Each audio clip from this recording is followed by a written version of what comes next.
नमस्ते, स्वागत है आप सभी का मेरे इस यूट्यूब चैनल में जिसमें ईएसआई से संबंधित जानकारी मैं आप तक पहुंचाने की कोशिश करता हूं। मेरा नाम है प्रथमेश। ईएसआई से संबंधित अधिक जानकारी पाते रहने के लिए जुड़े रहिए मेरे साथ। सब्सक्राइब कीजिए मेरे इस यूट्यूब चैनल को। इस चैनल पे पोस्टेड वीडियोस के बारे में आपको अगर कोई भी डाउट है, आपको कोई क्लैरिटी चाहिए या इसमें कुछ इम्प्रूवमेंट की गुंजाइश है तो अपने व्यूज़ मुझसे शेयर कीजिए। कॉन्टैक्ट डिटेल्स स्क्रीन पे दिए हुए हैं। मुझे खुशी होगी कि आपको मदद कर सकूं और कंटेंट इम्प्रूव कर सकूं। आज का ये वीडियो ईएसआईसी ने कोविड-19 के दौरान क्या इनिशिएटिव्स लिए और कौन कौन सी चीज़ें की है उसके बारे में है। हम इसमें देखेंगे कि ईएसआईसी का आमतौर पर रोल क्या होता है। कोरोना जो बीमारी फैली मार्च 2020 के आगे, उस समय में वर्कर्स जो थे उन पे क्या क्या संकट आए, उसमें ईएसआईसी का रोल क्या रहा, ईएसआईसी ने कैसे मदद करने की कोशिश की और आगे ईएसआईसी इसमें क्या मदद कर सकती है, ये सब चीज़ें आज के इस वीडियो में हम देखेंगे। शुरू करते हैं आज के वीडियो से। ईएसआईसी का रोल क्या है। वैसे अगर ईएसआई एक्ट की पहली लाइन अगर आप पढ़ोगे तो उसमें लिखा हुआ है, Purpose of this act is to provide certain benefits to employees in case of sickness, maternity, and employment injury, and to make provisions for certain other matters in relation thereto। इसका मतलब है ईएसआईसी का उद्देश्य यह है कि बीमारी, मातृत्व और रोजगार चोट के मामले में कर्मचारियों को कुछ लाभ प्रदान करना और इससे संबंधित कुछ अन्य मामलों के लिए प्रावधान करना। तो बाकी बहुत सारे प्रावधान ईएसआईसी ने जो किए हैं वो भी हम इस वीडियो में देखेंगे। तो जैसे मूल उद्देश्य ही बीमारी से संबंधित लाभ और उससे संबंधित प्रावधान करना है, तो आप समझ सकते हैं कि कोरोना बीमारी के चलते ईएसआईसी का बहुत महत्वपूर्ण रोल हो जाता है। दोस्तों, आप सभी को जैसे पता है, अप्रैल 2020 के बाद हमारे देश में कोरोना की वजह से बहुत परिणाम आए, बहुत नुकसान हुआ और इसकी सबसे ज़्यादा मार जो कर्मचारी थे उन पर पड़ी है। लॉकडाउन की वजह से कई लोगों की नौकरियां चली गई। कॉन्ट्रैक्ट एम्प्लॉयज़ का जॉब चला गया क्योंकि कॉन्ट्रैक्टर ने निकाल दिया। छोटे मोटे जो उद्योग थे जहाँ पे लोग काम करने जाते थे वो बंद हो गए। Information technology industry, software development industry, बड़े बड़े टावर्स जिसमें हज़ारों लोग गायब हो जाते थे, सॉफ्टवेयर डेवलपमेंट का काम करते थे, उनको सबको घर भेजा दिया और वर्क फ्रॉम होम करने के लिए कहा गया। उसकी वजह से कई हाउसकीपिंग, सिक्योरिटी के जो कॉन्ट्रैक्ट थे वो खत्म हो गए, उनके कर्मचारी बेकार हो गए। ट्रांसपोर्टेशन सुविधाएं कई कंपनियां देती थी वो बंद हो गई और कई कर्मचारी अपने रिश्तेदारों से मिलने के लिए या नौकरी छीन जाने की वजह से शहरों में रह पाने के हालात में नहीं थे या बाकी कुछ मजबूरी हुई होगी, उसके चलते अपने अपने गांव की ओर चलना शुरू कर दिए थे। लॉकडाउन के समय में कई कंपनीज सरकार ने बंद की थी और सरकार ने भले ही अपील की हो कि उस समय की रोजगार कर्मचारी को दी जाए, लेकिन वो अपील ही थी। उसमें बहुत सारे नियोक्ता इस बात में नहीं थे कि कर्मचारियों को रोजगार दे पाए, तो उन्होंने कर्मचारियों को एक तो हटा दिया या रोजगार दिया ही नहीं या थोड़ा बहुत पैसा दिया जिससे राशन पानी का बंदोबस्त हो सके। जिसकी जैसी जैसी मंशा थी और जैसे हालात थे उसके अनुसार मदद करने की कोशिश की और मदद नहीं हो पाई तो वेतन नहीं दिया। ऐसे हालात में गरीब कर्मचारियों का इनकम कम हो गया था, छिन गया था, पहले जैसा नहीं रहा था। लेकिन वो जहाँ पे रह रहे थे उसका किराया उन्हें देना पड़ रहा था, इलेक्ट्रिसिटी बिल उसे देना पड़ रहा था, कोई कर्जा अगर घर के ऊपर है, गाड़ी या घर के लिए कोई कर्जा लेके रखा है तो महीने के महीने ये भी देना पड़ रहा था। राशन पानी का खर्चा, पेट्रोल वगैरह का खर्चा, बच्चों की स्कूल की फीस, गांव में रहने वाले माता पिता या रिश्तेदारों को पैसे भेजना, टीवी मोबाइल रिचार्ज करना, ये सब छोटे मोटे जो खर्चे थे ये तो चलते ही रहे, इसमें कोई कमी नहीं आई। और ये भी देखा गया कि महंगाई बढ़ी तो ये खर्चे कुछ हद तक पहले से ज़्यादा हो गए और जहाँ पे पैसा या आमदनी कम थी उसी समय में ये खर्चे ज़्यादा उभर के आए, तो उसकी वजह से कर्मचारी काफ़ी ग्रसित हुए। पहले तो लोग काम छोड़ के चले जाते थे तो उनको दूसरी किसी कंपनी में काम मिल जाने के आसार थे। ये मैं उन लोगों की बात कर रहा हूँ जो डेली वेजेस या कॉन्ट्रैक्ट में काम किया करते थे। आसानी से उनको दूसरी जगह पे काम मिल जाता था, लेकिन अब ऐसे हालात नहीं रहे हैं कि कहीं भी नौकरी मिलना मुश्किल है और ये अभूतपूर्व है, ऐसा पहले कभी नहीं देखा गया। तो ये बहुत ही दुर्भाग्यपूर्ण है और अचानक हुआ है, ये कभी अपेक्षित नहीं था। ऐसे दिन बहुत सारे लोगों ने अपने जीवन में नहीं देखे होंगे और हमें ये पता ही नहीं था कि ऐसी कुछ आपदा आके हमारा पूरा जीवन बदल देगी। सरकार ने अनाज और खाने पीने के सामान का बंदोबस्त किया, कुछ लोगों को सब्सिडाइज रेट में उसे उपलब्ध करवाया, लेकिन बाकी जो रूटीन खर्चे हैं उसके लिए पैसा आना बंद हो गया था, क्योंकि वो तो पगार से ही चलते हैं और पैसा उपलब्ध करना एक बड़ी चुनौती है। ऐसे में अगर किसी के रिश्तेदार या कोई घर में बीमार हो जाए तो उसे संभालने के लिए, उसका इलाज करने के लिए पैसा होना ये भी मुश्किल हो गया था। अपनी पुरानी जितनी भी सेविंग्स थी लोगों के ऐसे इलाज में खर्च हो गई। लेकिन ईएसआईसी जो है इसी हालातों से वर्कर्स को संभालने के लिए बना हुआ है। तो ईएसआईसी ने ऐसे जरूरत के समय पे चिकित्सा हित लाभ और नगद हित लाभ देके जो व्यथित कर्मचारी है उनके जीवन में कुछ राहत देने की कोशिश की। ईएसआईसी के मुख्य जो हित लाभ है वो एक तो चिकित्सा हित लाभ या जिसे मेडिकल बेनिफिट कहा जाता है वो है, और दूसरा नगद हित लाभ जिसे कैश बेनिफिट कहा जाता है। मेडिकल बेनिफिट में काफ़ी बदलाव ईएसआईसी ने लाए ताकि ईएसआईसी के जो हित लाभार्थी है उनको हित लाभ मिल सके। सबसे पहले तो ईएसआईसी के सभी अस्पतालों में बीमित व्यक्तियों का इलाज चल रहा है और उसमें कोविड के जो ग्रसित पेशेंट है उनका भी इलाज हो रहा है। पूरे भारत में अब तक ईएसआईसी के 31 अस्पताल है जहां पे कोविड रोगियों की सेकेंडरी और टर्शियरी केयर के लिए बेड्स अवेलेबल करा दिए हैं। लगभग 4000 बेड सेकेंडरी और टर्शियरी केयर के लिए ईएसआईसी ने उपलब्ध कराए हैं और इसके अलावा बाकी जो मरीजों की सेवा ईएसआईसी के अस्पतालों में होती है वो अलग है। इन सभी अस्पतालों में ईएसआईसी के लाभार्थियों का जो इलाज है वो बिना खर्चे के हो रहा है, उन्हें कोई भी बिल नहीं भरना पड़ता है। ऑक्सीजन सिलेंडर हो, आईसीयू हो या कई महंगी दवाइयाँ हो, ईएसआईसी के अस्पताल में यह इलाज अगर आप ईएसआईसी के लाभार्थी है तो बिना खर्चे के होता है। आपको इसके बारे में अगर अधिक जानकारी चाहिए तो आप ईएसआईसी के वेबसाइट पे जा सकते हो, वहाँ पे स्क्रीन पे देख सकते हैं, मैंने हाईलाइट करके रखा है रेड कलर के रिंग में। ESIC.in वेबसाइट पे अगर जाओगे और वहाँ पे कोविड-19 डैशबोर्ड पे अगर आप क्लिक करोगे तो वहाँ आप देख सकते हो कि कितने बेड कौन से स्टेट में कौन से लोकेशन पे अवेलेबल है, वहाँ पे ऑक्यूपाइड कितने, खाली कितने, किस तरह का इलाज सेकेंडरी या टर्शियरी वहाँ पे अवेलेबल है, आईसीयू है या नहीं है, ये सब चीज़ें। बाकी भी जहाँ पे व्यक्तियों के घर के 10 किलोमीटर के अंदर अगर ईएसआईसी का कोई भी अस्पताल या दवाखाना नहीं है तो ऐसे ही लाभार्थियों को नज़दीकी अस्पतालों से, निजी अस्पतालों से बिना रेफरल लेटर ट्रीटमेंट लेने के लिए अनुमति प्रदान कर दी गई है। इसके ऊपर ऑलरेडी मैंने एक वीडियो बनाया हुआ है, आप वो देख सकते हो। दूसरा भी एक प्रावधान उपलब्ध करा दिया गया कि कोविड के लिए बेड्स नहीं मिल पा रहे थे या लोगों की अपनी अपनी चॉइस थी, जहां फंसे थे वहां पे ट्रीटमेंट करवानी पड़ रही थी उनको, तो उसके चलते ईएसआईसी ने अपने हित लाभार्थियों को अनुमति दे दी है कि आपको जहां हो वहां आप ट्रीटमेंट करवा लीजिए, निजी अस्पतालों से भी करवा सकते हैं और उसका रियम्बर्समेंट ईएसआईसी से आप क्लेम कर सकते हैं। स्टेट के जो दर है, हर एक राज्य ने कोविड के इलाज का दर तय करके रखा हुआ है, उस दर से आपको ईएसआईसी रियम्बर्समेंट देगा। ये प्रावधान भी उपलब्ध करवा दिया गया। और जैसे बहुत सारे लोगों को लॉकडाउन के समय में कंपनी ने काम पे बुलाया ही नहीं और गवर्नमेंट के रिस्ट्रिक्शंस होने के कारण कंपनी बंद ही रही, उसके चलते बहुत सारे लोगों के एम्प्लॉयमेंट दिख नहीं रही या उनकी एलिजिबिलिटी फॉर सुपर स्पेशलिटी नहीं आ रही है। तो उनकी हालात देखते हुए जो संबंधित हित लाभ का पीरियड है जनवरी 2021 से लेकर जून 2021 तक, उसके लिए ईएसआईसी ने, अगर आप पहले से ईएसआईसी में है तो उस पीरियड में कितने भी दिन आपने काम किया हो आपको मेडिकल ट्रीटमेंट के लिए एलिजिबल माना जाएगा। इस तरह का प्रावधान कर दिया है।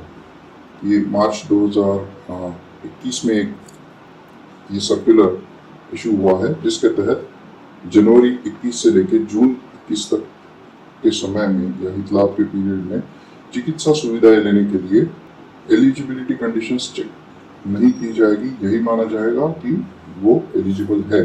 ये सुपर स्पेशलिटी और नॉर्मल चिकित्सा सुविधा है। इसके लिए एक ही शर्त है कि आप नौकरी में होनी चाहिए, आपको काम से हटा दिया गया नहीं होना चाहिए। तो इस तरह से चिकित्सा सुविधाएं उपलब्ध करवा देने के लिए ईएसआईसी ने अपनी ओर से कोशिश की है। इसमें समझने वाली बात ये भी है कि ईएसआईसी गवर्नमेंट फंडिंग से नहीं चलती है, ये सिर्फ कर्मचारी और नियोक्ता के योगदान से चलती है और इस योगदान से संकलित पैसे से ईएसआईसी ने हॉस्पिटल जो चला के रखे हैं उसमें बाकी लोगों के भी इलाज हो रहे हैं। सरकार ने सभी के लिए ये अस्पताल खुले कर दिए हैं ताकि देश के बाकी नागरिकों को भी इससे फायदा हो। तो इस तरह से ईएसआईसी ने सिर्फ कर्मचारी ही नहीं लेकिन देश के बाकी नागरिकों को भी मदद करने की कोशिश की है। अब हम देखते हैं कि कैश बेनिफिट्स में ईएसआईसी ने क्या किया इस दौरान। जैसे आपको पता ही है, सिकनेस बेनिफिट या बीमारी लाभ जिसे कहा जाता है, जब बीमित व्यक्ति बीमार रहता है तो उस समय जितने दिन वो बीमार रहता है उसे 70% की दर से वेतन ईएसआईसी से दिया जाता है। इसके ऊपर अलग से वीडियो बनाया हुआ है, आप चैनल सर्च करेंगे तो देख सकते हैं। सिकनेस बेनिफिट का वीडियो आपको मिलेगा और उसमें विस्तृत जानकारी मैंने इसके संबंध में दी हुई है। कोरोना से ग्रसित कोई भी बीमित व्यक्ति को बीमारी लाभ मिलेगा, ईएसआईसी ने वो दिया भी है। बाद में कोरोना के चलते कई लोगों को काम से हटा दिया गया या उनको टेम्पररी निकाल दिया गया या कुछ आस्थापनाएं बंद भी हो गई थी। तो ये सभी सिचुएशंस जो है, इससे अनएम्प्लॉयमेंट जनरेट हुई, बेरोजगारी निर्माण हुई और बेरोजगारी के लिए भी ईएसआईसी की 2 प्रचलित योजनाएं हैं। एक का नाम है अटल बीमित व्यक्ति योजना और दूसरा राजीव गांधी श्रमिक कल्याण योजना। अटल बीमित व्यक्ति योजना जो जून 2020 तक ही लागू की गई थी, उसका दायरा बढ़ा के 30 जून 2021 तक लागू रखा गया ताकि कोविड की वजह से जो है ना अनएम्प्लॉयमेंट जनरेट हुई है, उन लोगों को कुछ आर्थिक आधार मिल सके। इस योजना के तहत हित लाभ सिर्फ 25% था, लेकिन कोविड के चलते उसे 50% कर दिया गया और हित लाभ जो मिलना था उसका कालावधि 3 महीने के बाद था, उसे कम करके 90 दिन कर दिया गया। एलिजिबिलिटी की भी काफ़ी शर्तें थी जिनमें ढील दी गई ताकि ज़्यादा से ज़्यादा लोग जो बेरोजगार हुए हैं उनको फ़ायदा मिल सके।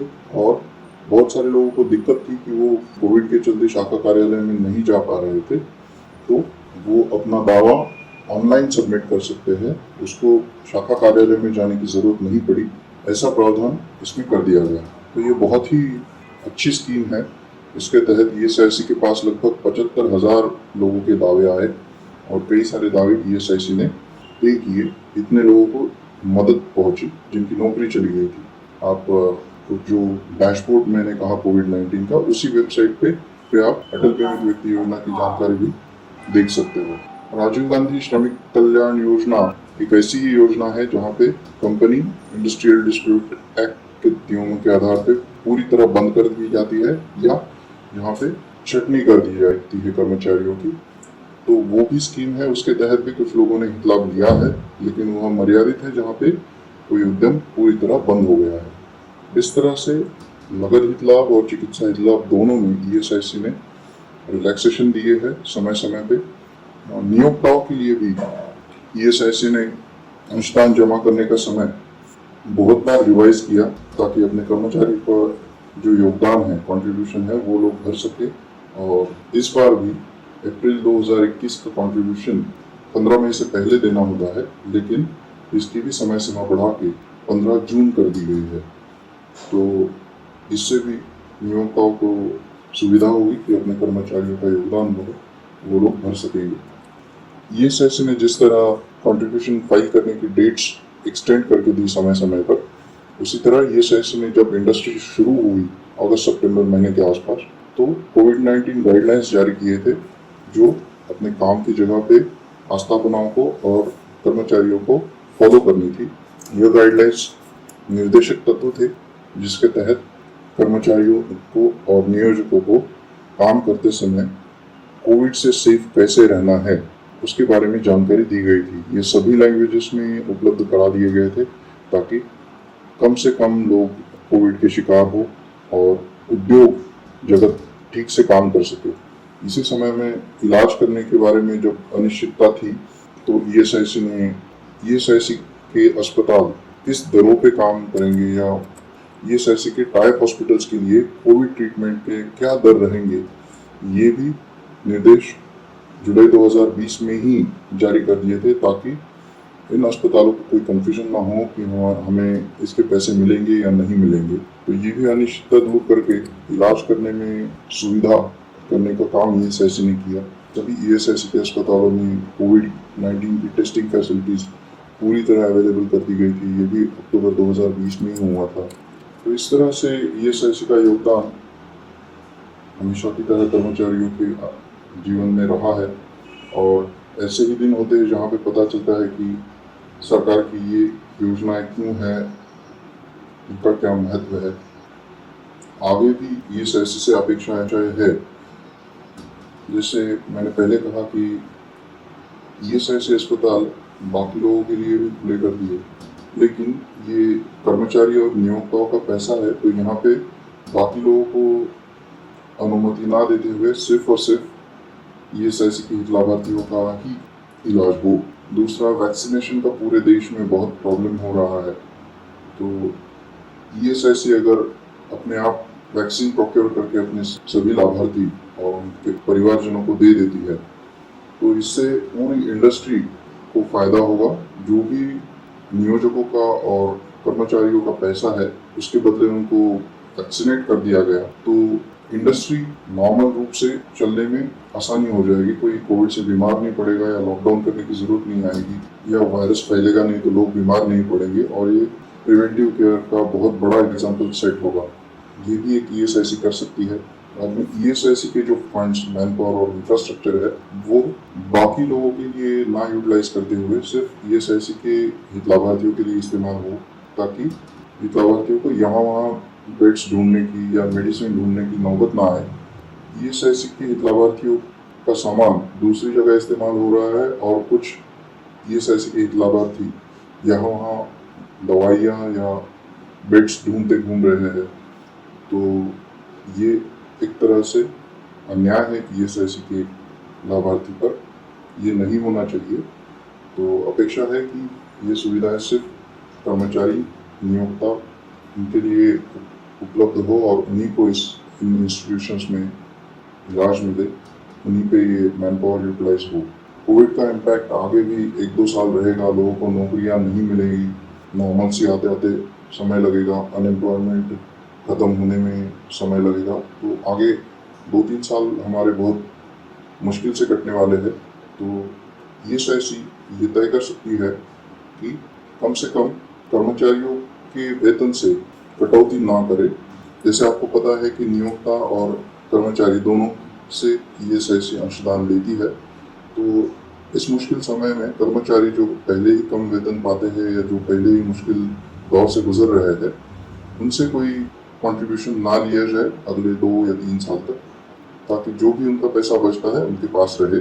और इस बेरोजगारी के समय में ईएसआईसी के जो लाभार्थी रहे हैं, उनको एक सस्टेनेंस अलाउंस, जो जीविका गुजारने के लिए जो मिनिमम राशि एक परिवार को जीवित रहने के लिए तय करके वो हर महीने उस परिवार को देते रहे, ताकि कोई स्कीम सरकार की रहे या ना रहे, ईएसआईसी का जो लाभार्थी पहले रह चुका है वो फिलहाल अगर अनएम्प्लॉयड है, तो जब तक वो एम्प्लॉयमेंट नहीं पा लेता, तो जब तक वो नौकरी नहीं पा लेता, तब तक उसके परिवार चलाने के लिए किसी न किसी स्वरूप में सस्टेनेंस अलाउंस के रूप में हर महीने उसे दी जाए, ताकि नौकरी मिलने तक उसे भूखा रहने की नौबत ना आए। क्योंकि ये जो बेरोजगार भत्ते वाली स्कीम थी, ये सिर्फ 3 महीने का वेतन देती है। उसके आगे कर्मचारी को अपनी नौकरी खुद ढूंढनी पड़ती है, क्योंकि ये मुश्किल दौर 2-3 साल तो ऐसे ही चलेगा। तो अगर कुछ कर सकते हैं या परिवारों को हर महीने राशन पाने के लिए कुछ राशि ईएसआईसी से दी गई, तो ये लोग अपने जीवन में संभल पाएंगे। तो ये सब चीज़ें ईएसआईसी ने की है इस समय में, और मुझे यकीन है कि इसके आगे भी जो अपेक्षाएं हैं ईएसआईसी से, उस पर ईएसआईसी खरी उतर पाएगी। ईएसआईसी के बारे में अधिक जानकारी प्राप्त करते रहने के लिए जुड़े रहिए मेरे साथ। सब्सक्राइब कीजिए मेरे इस यूट्यूब चैनल को। आप सभी का बहुत बहुत शुक्रिया।